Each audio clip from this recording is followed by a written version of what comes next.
নমস্কাৰ মোৰ চেনেললৈ সকলো ছাত্ৰ ছাত্ৰীকে মই স্বাগতম জনাইছো মোৰ অন্য এক ভিডিঅ'ৰ সৈতে মই তোমালোকৰ ওচৰলৈ আকৌ এখন ৰচনা লৈ আনিছো আসলতে যেহেতু এতিয়া মানে মেট্ৰিক পৰীক্ষা যেহেতু আহি আছে এছএলসি এক্সাম ওচৰ চাপি আহি আছে মই ভাবিলো এছএলসি এক্সামৰ এখন ইম্পৰ্টেণ্ট এছে তোমালোকৰ কাৰণে আগবঢ়াওঁ আছামিজ এছে এই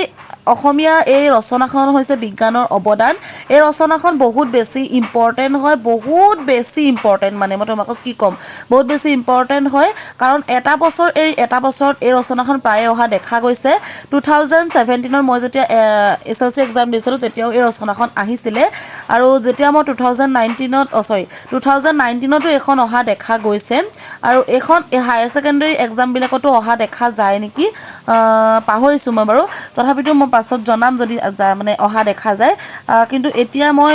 এছএলসি এক্সামৰ কাৰণে লৈ আনিছোঁ এখন ৰচনা বহুত বেছি ইম্পৰ্টেণ্ট হয় আৰু মই এই ৰচনাখন বহুত বেছি দীঘলকৈও লিখা নাই বহুত বেছি চুটিকৈও লিখা নাই এই ৰচনাখনত ইম্পৰ্টেণ্ট পইণ্টসমূহ মই সুমিয়াবলৈ চেষ্টা কৰিছোঁ মানে লিখিবলৈ চেষ্টা কৰিছোঁ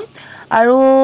আখৰবিলাক ডাঙৰ কাৰণে ৰচনাখন বহুত দীঘল নিচিনা দেখাব পাৰে সেইটো দেখি ভয় নাখাবা কিয়নো মোৰ তোমালোকে ধৰিব নোৱাৰা বুলি মই ডাঙৰকৈ লিখিছোঁ আৰু এই ৰচনাখন মই গেৰেণ্টি দি ক'ব পাৰিম যদি তোমালোকে মই লিখা ধৰণে লিখা তেন্তে এখন ৰচনাত 8-9 মান নম্বৰ থাকে গতিকে তোমালোকে যদি এনেদৰে লিখা গোটাগুটি নম্বৰ পাবা বুলি মই ডাঠি ক'ব পাৰিম যদি বানান মানে শুদ্ধকৈ তোমালোকে লিখা আৰু যদি মোৰ চেনেলটো ভাল পোৱা তেন্তে ছাবস্ক্ৰাইব কৰি ল'বা যিসকল চেনেলটো নতুন আৰু বেল আইকনটো প্ৰেছ কৰি অল কৰি ল'বা যাতে নটিফিকেশ্যনবোৰ সোনকালে তোমালোকে আগতীয়াকৈ পোৱা মানে কাৰণ এতিয়া যিহেতু মেট্ৰিক পৰীক্ষা ওচৰ চাপি আহিছে মই মেট্ৰিক পৰীক্ষাৰ প্ৰশ্নখনৰ লগত ৰিলেটিভ টপিকবিলাক আলোচনা কৰিম এই চেনেলটোত আৰু তোমালোকৰ যদি কিবাকিবি নোৱাৰা তেন্তে কমেণ্ট বক্সত কমেণ্ট কৰিবা আৰু এই বিজ্ঞানৰ অৱদান এইখন মানে প্ৰায় আহি থকা দেখাই যায় মানে এইখন মানে বেলেগ আহিলেও তোমালোকে এইখন বহুত মনোযোগ দি চাই যাবা আৰু এনেকুৱা বহুত ৰচনা আছে যিবিলাক প্ৰায় অহা দেখা যায় মই গোটেইবিলাক ৰচনা তোমালোকৰ আগলৈ লৈ আনিম বাৰু এতিয়া বোলে ৰচনাখনৰ মাজলৈ আগবাঢ়োঁ মই ওপৰত লিখিয়ে লৈছোঁ ৰচনাখন আৰু এয়া দেখিছেনে মই লিখি লৈছোঁ এছএলসি ইম্পৰ্টেণ্ট এছে বিজ্ঞানৰ অৱদান 99.9% এক্সাম এছএলসি মানে আহি থকা দেখাই যায় মানে তেন্তে আৰম্ভ কৰোঁ ব'লা বিজ্ঞানৰ অৱদান আৰম্ভণি বা সূচনা পাতনি তুমি যি লিখা বিশ্বৰ সকলো বস্তু গুণ স্বৰূপ আদিৰ সত্য প্ৰকাশকে বিজ্ঞান বুলি কোৱা হয় সেয়েহে বিজ্ঞান হ'ল সত্যৰ ওপৰত প্ৰতিষ্ঠিত পৃথিৱীত মানৱ জীৱন আৰম্ভণিৰে পৰাই বিজ্ঞানৰ আৰম্ভ মানৱ সভ্যতাৰ প্ৰগতিৰ লগে লগে বিজ্ঞানৰো আৰম্ভ এতিয়া পৃথিৱীত বিজ্ঞানৰ প্ৰভাৱ অপৰিসীম এতিয়া আমি বিজ্ঞানৰ অৱদানৰ বিষয়ে চাম আমি এয়া আৰম্ভণি দেখিলোঁ তাৰপিছত বিজ্ঞানৰ অৱদানৰ বিষয়ে চাম এনেকৈ টপিক কৰি মানে এটা পইণ্ট কৰি লৈছোঁ হা মানৱ জীৱনৰ কল্যাণৰ বাবে বিজ্ঞানীসকলে কৰা আৱিষ্কাৰ আৰু আৱিষ্কৃত বস্তুৱে আমাৰ দৈনন্দিন জীৱনৰ সকলো দিশতে অভাৱ পূৰণ কৰিছে আমি পিন্ধা কাপোৰ কানি প্ৰসাধন বা লাগতিয়াল বস্তু ৰন্ধা বঢ়াৰ সামগ্ৰী কৃষিৰ সঁজুলি সাৰ আদি ঔষধ পাতি যান বাহন প্ৰকৃতিৰ বিভিন্ন কাৰ্য এই সকলোবোৰ বিজ্ঞানৰ অৱদান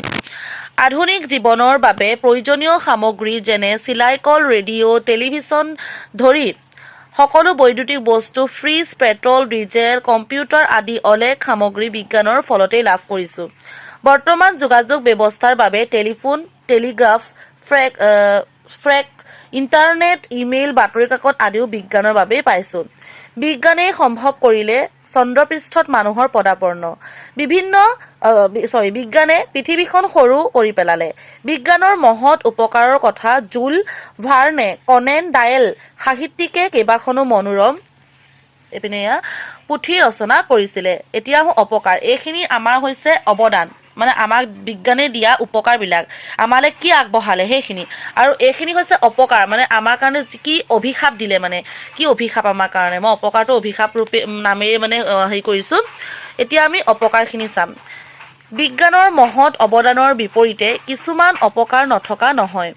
বিজ্ঞানক ভালদৰে আয়ত্ত কৰিব নোৱাৰিলে বৈদ্যুতিক সামগ্ৰীয়ে মৰণো চপাই আনিব পাৰে ঠিক আছে আধুনিক অস্ত্ৰ শস্ত্ৰবোৰো অপকাৰ স্বৰূপ ঠিক সেইদৰে ঔষধ পাতি ভালদৰে ব্যৱহাৰ কৰিব নাজানিলে খেতিপথাৰত সাৰৰ প্ৰয়োগ নাজানিলে বিপদ ঘটায় বিজ্ঞানে কুটিৰ শিল্পৰো অৱনতি ঘটাইছে প্লাষ্টিক আদি সামগ্ৰীয়ে মানুহক নানা ধৰণৰ বেমাৰ আজাৰত ভুগাইছে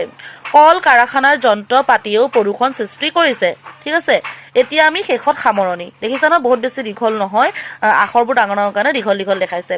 বিজ্ঞানৰ অভিশাপতকৈ আশীৰ্বাদ বেছি বিজ্ঞানৰ সা সুবিধা আমি ল'ব নোৱাৰিলে পিছ হুহুকি যাম বিজ্ঞানে আমাক বিশ্ব ব্ৰহ্মাণ্ডৰ বহু কথাৰে সম্ভেদ দিছে গতিকে ই আমাৰ উপকাৰ স্বৰূপ বুজি পালা নিশ্চয় বহুত দীঘল নহয় কিন্তু মই প্ৰতিটো পইণ্ট ইম্পৰ্টেণ্ট পইণ্ট ইয়াতে মই সুমিয়াইছোঁ গতিকে নাম ইমান কমকৈ লিখিলেও ইমানখিনি লিখিলেও মানে তোমালোকে সম্পূৰ্ণ নম্বৰটো পাবা বুলি মই ডাঠি ক'ব পাৰোঁ